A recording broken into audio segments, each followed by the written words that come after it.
Hello বন্ধুরা, আবার একটা নতুন ভিডিওতে তোমাদের সকলকে ওয়েলকাম। আজকে আমি বানিয়েছি হচ্ছে তালের বড়া।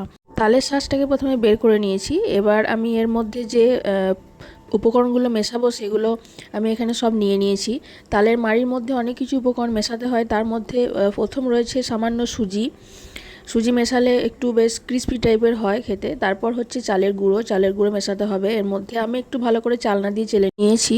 এবার আমি এর মধ্যে মেশাবো হচ্ছে ময়দা, আর মেশাবো নারকেল গুঁড়ো, আর সামান্য পরিমাণ মৌরি দেবো। সমস্ত উপকরণগুলো মিক্স করা হয়ে গেলে ওই তালের শাঁসের মধ্যে এর মধ্যে দেবো একটু চিনি। চিনিটা অবশ্যই একটু পরিমাণ মতো দিতে হবে, আর সামান্য পরিমাণ নুন দেবো।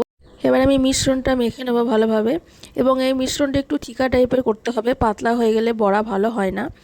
তো মিশ্রণ আমার রেডি হয়ে গেছে। এবার আমি একটা একটা করে ফ্রাই করে নেবো। গ্যাসের ফ্লেমটা অবশ্যই মিডিয়াম রাখতে হবে, না হলে বড়া পুড়ে যেতে পারে। তো এভাবে কিছুক্ষণ টাইম নিয়ে লাল লাল করে ফ্রাই করে নিলেই রেডি হয়ে যাবে টেস্টি টেস্টি তালের বড়া।